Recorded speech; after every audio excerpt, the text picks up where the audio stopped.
Alright, so I'm gonna start with introducing you guys to a law that was pretty much most predominant in New York, and it's known as stop and frisk. As defined by the legal dictionary, it's the situation in which a police officer who is suspicious of an individual detains the person and runs his hand lightly over the suspect's outer garments to determine if the person is carrying a concealed weapon. So in essence, it means I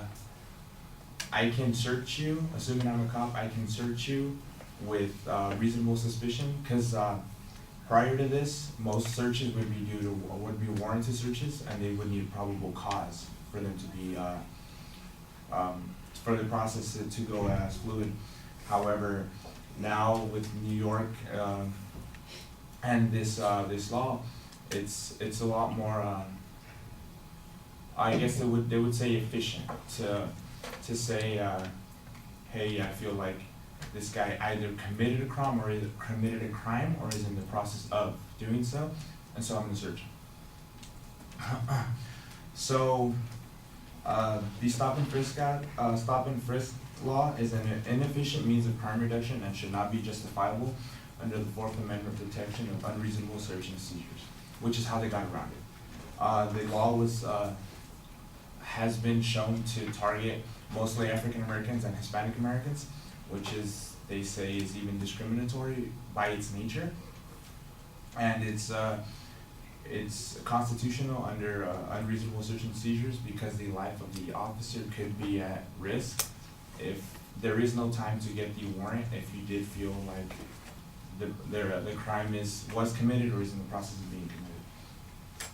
committed.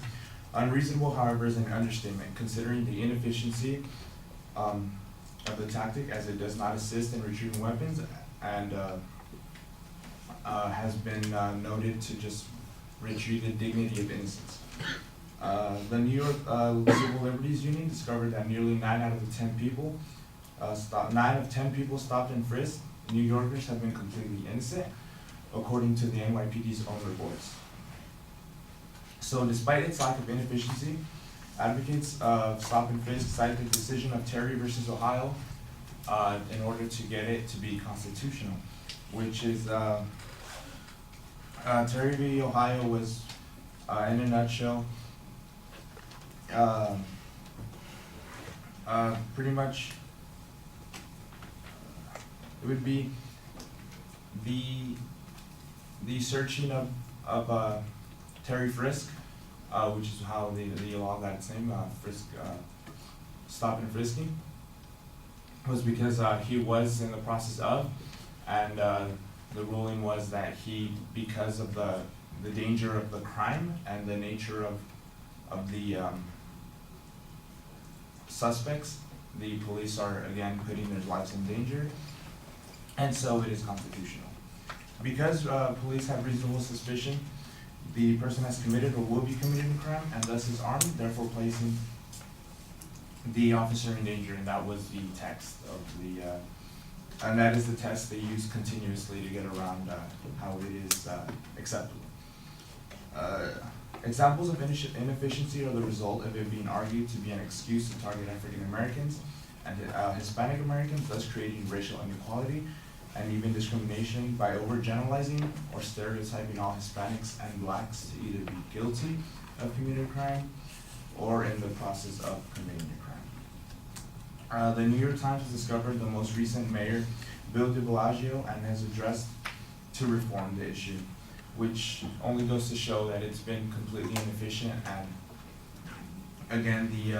the statistics of every 9 of 10, so out of all stop and frisks,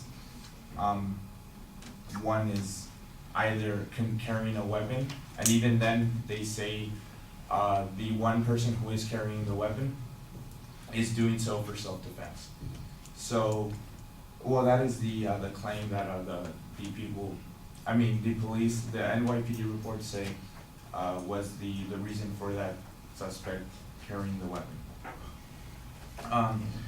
The mayor, Bill de Blasio, has obviously addressed the issue because Hispanics and and African American and Hispanic Americans, as led by the New York Civil Liberties Union, through their statistics and protests even, have come to the conclusion that it should no longer be acceptable and will be addressed. They have not released any information as to how they're going to go about it, but the chances of it being constitutionally moral are very slim. I don't believe that it'll go on very much longer. And